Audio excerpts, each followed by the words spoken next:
Bueno, hoy día es... listo, 7 entonces, de mayo.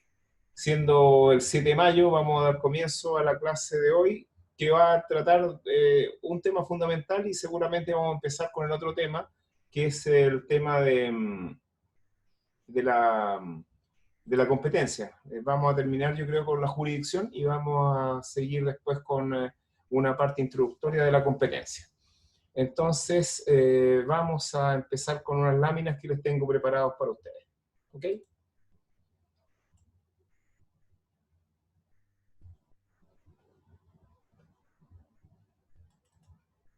Jurisdicción.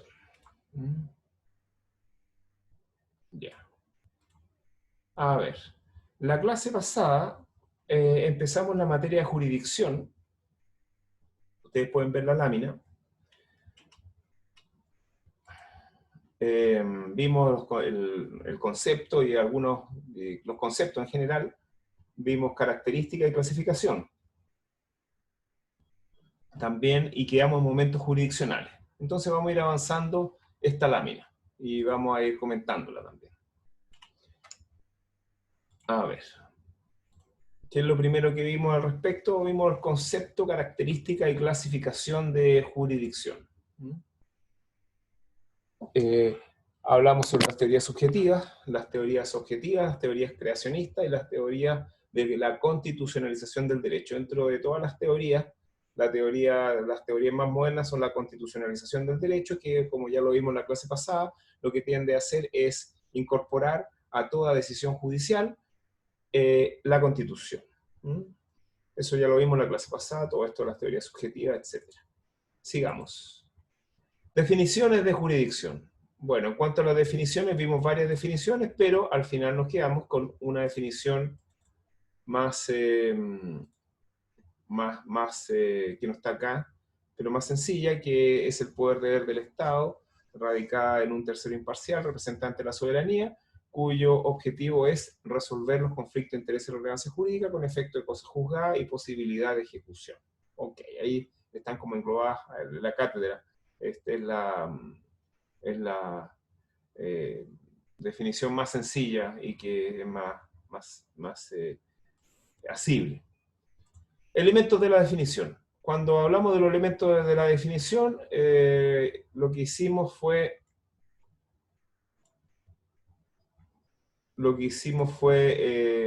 indicar todos los elementos de la jurisdicción, especialmente que es un poder y es un deber, o un poder-deber. Ya sabemos porque es un poder porque se impone a los justiciables por la fuerza en caso de ser necesario. Es un deber porque los tribunales no están exentos y de hecho están obligados a ejercer la jurisdicción, a ejercer su ministerio, cuando son requeridos en forma establecida por la ley y en negocios de su competencia. En cuanto al ejercicio, radican los tribunales de justicia, órganos jurisdiccionales, los tribunales deben ejercerla dentro de la esfera de su atribución, una cuestión que vamos a ver cuando veamos competencia, etc. Todo esto también lo vimos en la clase pasada y está en el video también que está en YouTube. Y por lo demás también está en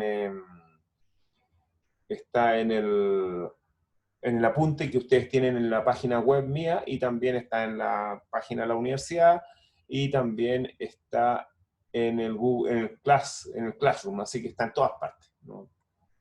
Ya. Clasificación en la jurisdicción, ya vimos que la jurisdicción no se clasifica, pero ustedes si encuentran un libro antiguo, van a darse cuenta que la clasifican a estos libros antiguos jurisdicción contenciosa y jurisdicción no contenciosa, pero sabemos que la jurisdicción no contenciosa no es jurisdicción, sino que es más bien un ámbito de competencia donde los tribunales ejercen sus funciones, pero no es jurisdiccional, no existe la jurisdicción contenciosa.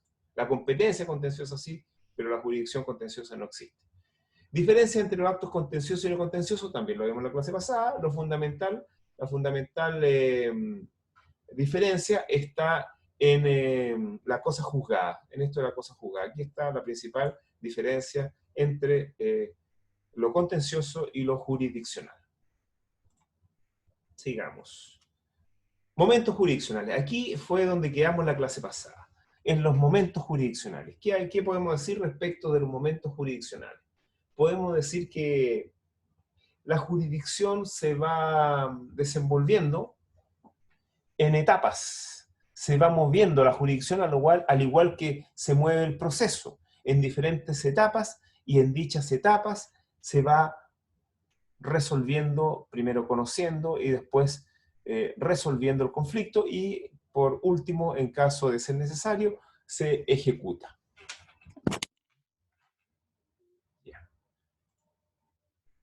Sigamos con los momentos jurisdiccionales. ¿Qué podríamos decir respecto a los momentos jurisdiccionales? Miren, la cosa interesante que podríamos decir respecto de esto es que si ustedes analizan un proceso, siempre van a encontrar las primeras dos etapas, es decir, el conocimiento y el juzgamiento. Y potencialmente van a encontrar la ejecución. ¿A qué me refiero con esto? Me refiero a que cuando ustedes avancen en un proceso, primero vamos a tener una etapa que va a constar de trámites o de audiencias en las cuales va a haber conocimiento. Por ejemplo, en el procedimiento civil ordinario, en ese procedimiento, ¿dónde está la etapa del conocimiento? La etapa del conocimiento está en los trámites de la demanda, su contestación y la prueba, la recepción de la prueba o la rendición de la prueba. Esa etapa es de conocimiento. ¿Por qué se llama de conocimiento? Porque el juez adquiere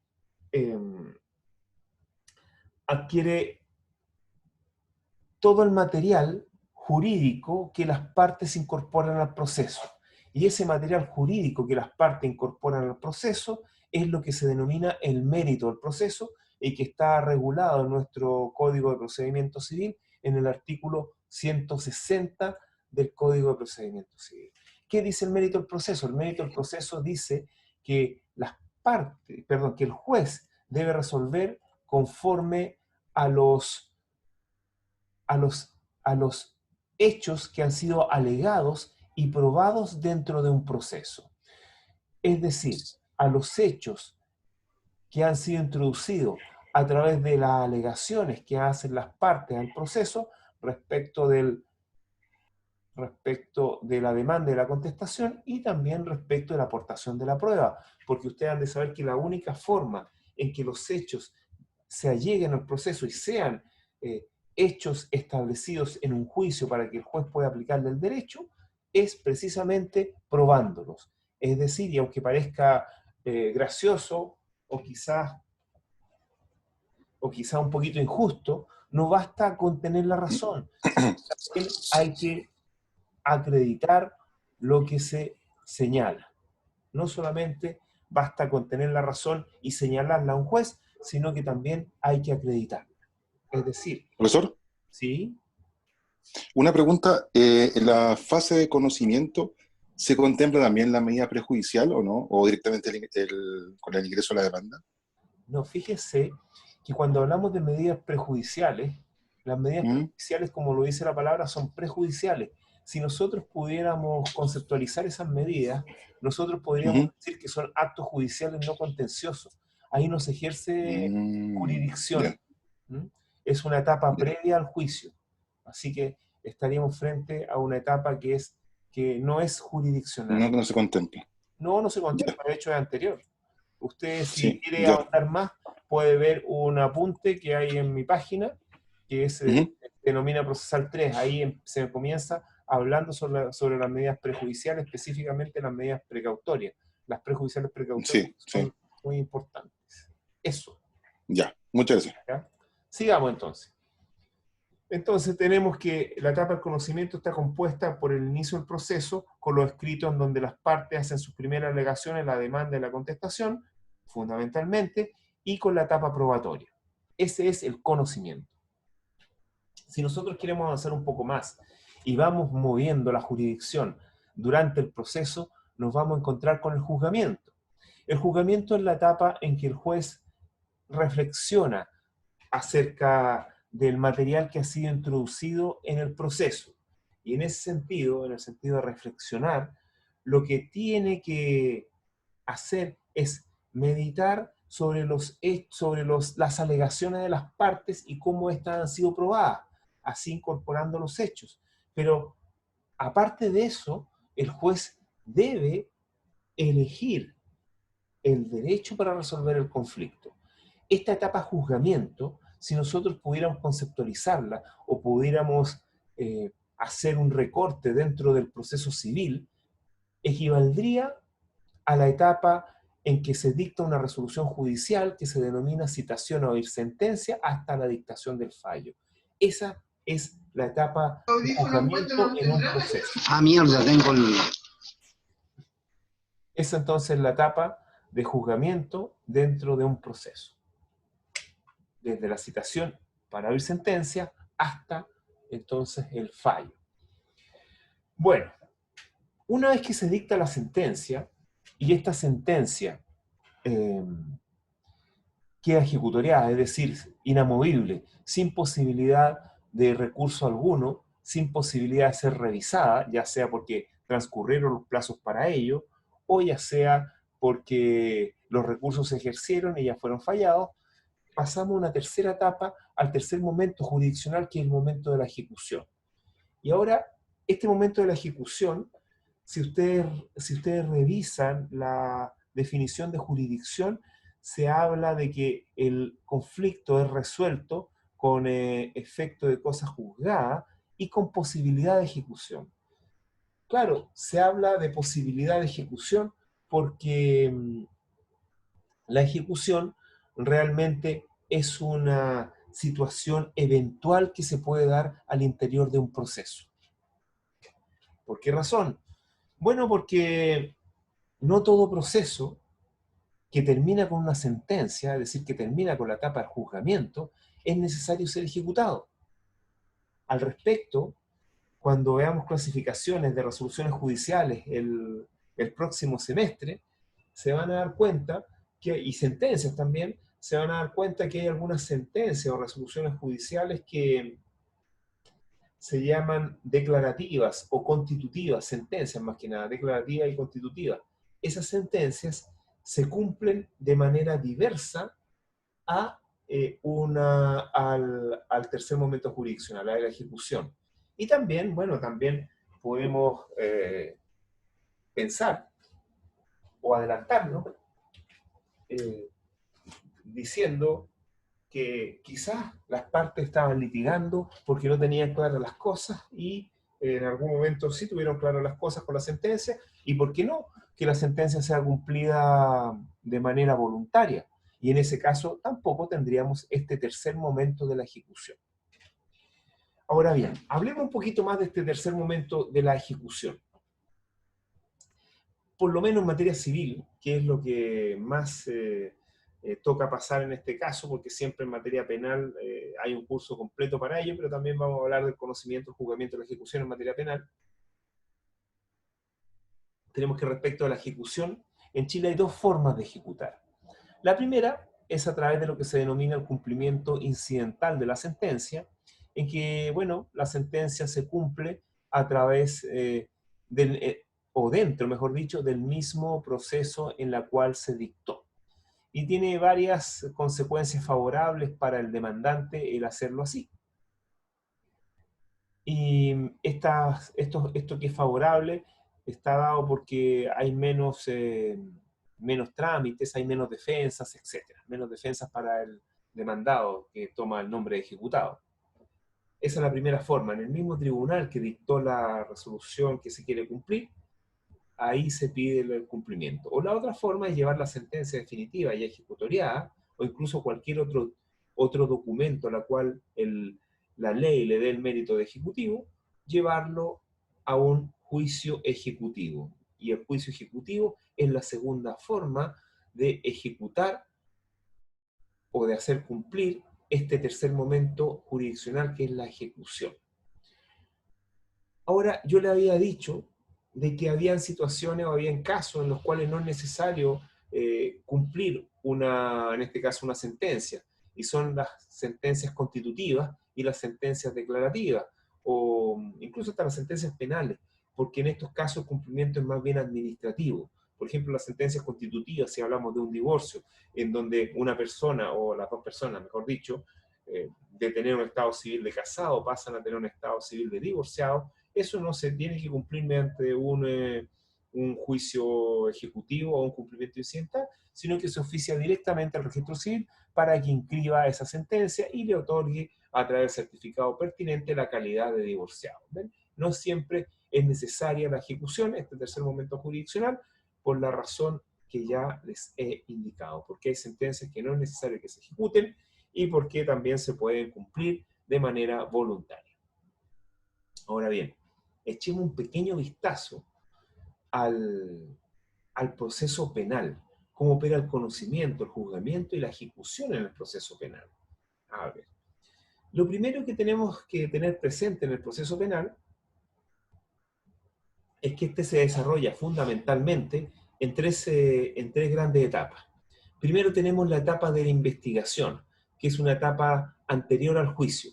Es una etapa en que el Ministerio Público, como ente persecutor, podríamos decir a esta altura de manera bien rudimentaria, como el ente que se encarga de investigar el hecho que reviste carácter de delito. En esta etapa de investigación es una etapa prejurisdiccional, es decir, prejudicial.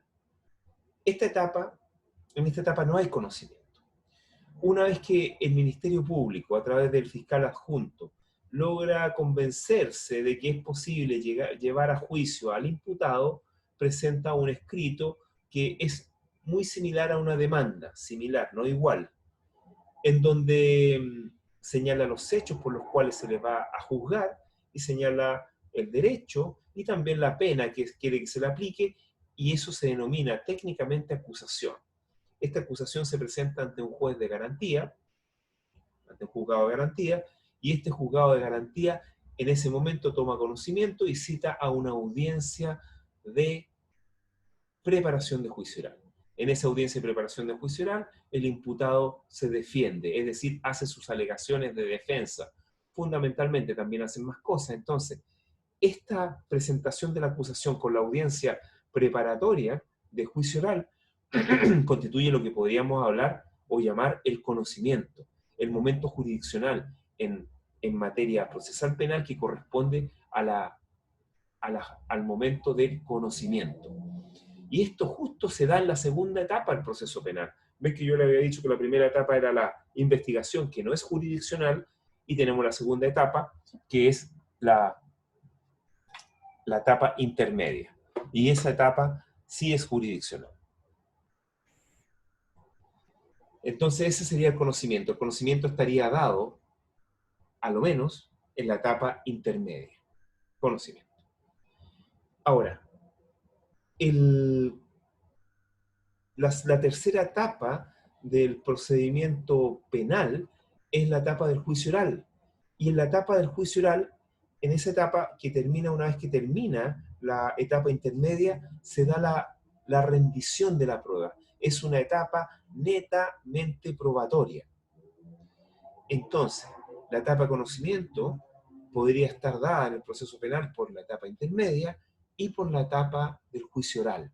Una vez que termina el juicio oral, recién empieza la etapa de juzgamiento, porque una vez que termina el juicio oral, los jueces del tribunal oral en lo penal o del juzgado de garantía, según corresponda al procedimiento, se retiran a deliberar. Y ahí está la etapa del juzgamiento, y el juzgamiento se concreta en el veredicto que se dicta. Y el veredicto es una actuación oral en la cual el tribunal oral en lo penal o el juzgado de garantía determina la inocencia o la culpabilidad del imputado. Y posteriormente vendrá una etapa recursal que está dentro de la etapa de juzgamiento, y la ejecución, posteriormente, una vez ejecutoriado el fallo, bueno, viene la ejecución en materia penal que se hace de forma administrativa en caso de que se imponga una pena privativa de libertad que debe ser cumplida de manera efectiva, se despacha la respectiva orden de aprehensión en contra del imputado para que las policías pongan a disposición del imputado, en este caso ya condenado, a disposición de Gendarmería de Chile para que cumpla la pena efectiva, de manera efectiva. Si no debe cumplir la pena de manera efectiva, se oficia a la institución que corresponda para que aplique la sustitución de la pena que corresponda, la medida sustitutiva que corresponda según la ley 18.216.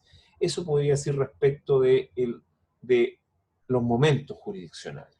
No sé si tienen alguna duda o alguna consulta. Ahí ahora pueden dar su micrófono, los pueden poner en funciones.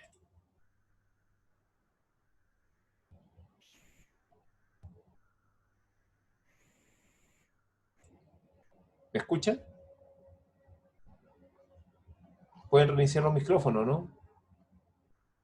Ya, los voy a silenciar entonces. Silenciar. Y ahora sí puedo. Ahora sí, ya, cuénteme. No, es que estaba viendo lo de los micrófonos porque justo fui a grabar. Ya, me quedan 6 minutos.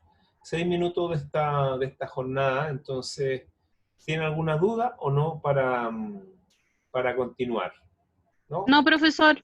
Ya, entonces, Estamos bien hasta el momento. ya, vamos Sí, a hasta el minuto entendemos. Esto fue lo que... Profesor, ¿Sí? profesor, Hay uno. A ver. sí, lo que pasa es que usted dijo que en civil habían dos formas, el juicio ejecutivo y la otra no me acuerdo cuál era. El cumplimiento incidental. Ya, profesor, gracias. Ya, ok. Ya, entonces vamos a pasar a la siguiente lámina. Ya, vamos a pasar entonces a la siguiente lámina, que sería las facultades conexas a la función jurisdiccional.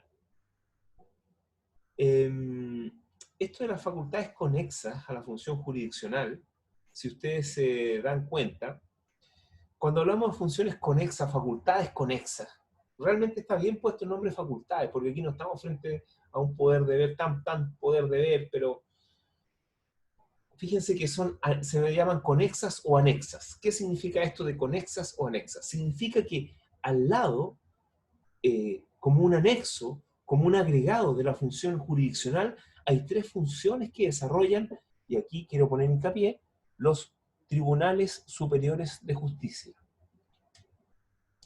¿Cuáles son los tribunales superiores de justicia? Que ya lo vamos a ver cuando veamos la materia de tribunales. Los tribunales superiores de justicia, pero ustedes igual pueden ir avanzando, son las cortes, ya sea las cortes de apelaciones o la Corte Suprema, y la Corte Suprema. Y estos tribunales superiores de justicia tienen tres funciones conexas a la jurisdiccional, que serían esta facultad conservadora, la disciplinaria y la económica. Vamos primero a la conservadora, que es bastante sencilla, y por lo demás tiene que ser atribuida a un tribunal, por lo que voy a señalar ahora. Una de las funciones conexas a la jurisdicción y básica en cualquier Estado de Derecho es que la magistratura a la cual pertenecen los jueces tiene como principal función la de proteger las garantías constitucionales de los ciudadanos, mejor dicho, de las personas, de todas las personas. Léase todo el artículo 19 de la Constitución Política de la República. ¿Qué significa esto? Esto significa que los tribunales superiores de justicia también están llamados a defender las garantías fundamentales que establece la Constitución respecto de todas las personas que viven en Chile. ¿Y esto está representado a través de qué? Está representado a través de ciertos recursos, o que tienen el nombre de recursos, pero a veces no son recursos, son más bien acciones. Por ejemplo, la acción de protección. Ustedes saben que la acción de protección, no sé si han visto derecho constitucional, pero la acción de protección tiene como principal objetivo que se respeten algunas de las garantías constitucionales del artículo 19 de la Constitución. Por ejemplo, el derecho a la vida, sin el cual no se puede ejercer ningún derecho más. El derecho a la integridad física y psíquica, es decir, el derecho a la salud, o sea, a mantenerse sano. El derecho a la libertad individual también, el derecho a ejercer una actividad económica sin otra limitación que el orden público, lo que establezcan las leyes o la moral, etc. Es decir, mediante este mecanismo que es la acción de protección, Y el derecho de propiedad, ¿para qué decir? Los tribunales superiores de justicia están llamados a que se respeten esto. Un caso súper sencillo es el alza de la ISAPRE, que se hace todos los años, la carta que nos mandan todos los años la ISAPRE, en donde uno presenta el recurso de protección a la Corte de Apelaciones respectiva para que se respete nuestro derecho de propiedad, para que la ISAPRE no amenace, ni perturbe, ni prive de nuestro derecho de propiedad sobre nuestros recursos y no nos ofrezca el mismo servicio a un mayor precio de forma caprichosa, porque el mayor precio está dado por el establecimiento en unidades de fomento que tiene el plan. Entonces, un aumento se da solamente en circunstancias extraordinarias. Y en ese sentido nosotros podemos recurrir a una corte de apelaciones para que se resguarde esta garantía constitucional.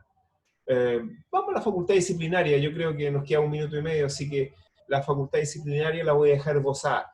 Fíjense que respecto de esta facultad, los jueces más jóvenes y que están que pertenecen a una asociación gremial siempre han luchado, porque hay dos cosas que no quieren, o hay una suerte de conflicto al interior del Poder Judicial. Hay dos cosas de la cual no todos están de acuerdo.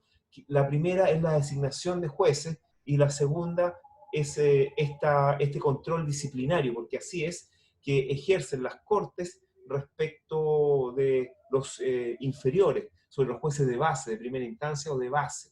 Incluso también ejercen una función disciplinaria sobre otros funcionarios, como son los notarios. Bueno, hasta aquí vamos a quedar y nos vemos en 10 minutos más. Hasta luego.